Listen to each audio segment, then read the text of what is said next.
Kung nabitin kayo sa Patintero Dance namin ni Baby Baste sa Eat Bulaga, ito pa ang mas maraming kulitan moments namin habang ibinibida niya sa atin ang laman ng kanyang sariling sasakyan. Let's watch this.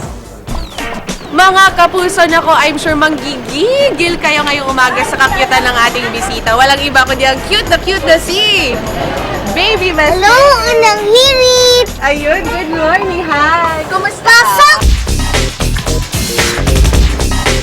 Maraming salamat sa pagpapatuloy mo sa amin sa inyong car.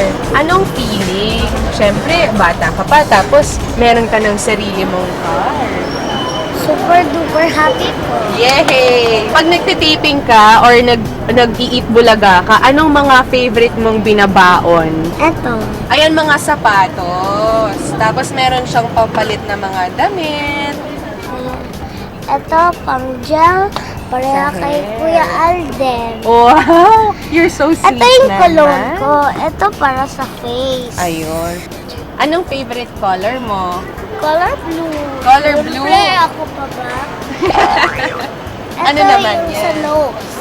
Sa nose? Pang sakit ng nose, pang sakit ng stomach. Ito, brief.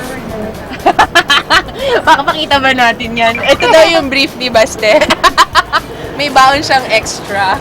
You're so cute. O sige, habang tinutupi ko yan, pakita mo sa amin, ano yung mga favorite mong binabaon na pagkain? Ito. This chocolate. This is Nubay. So, sino na yung mga nakasakay dito sa bagong car mo?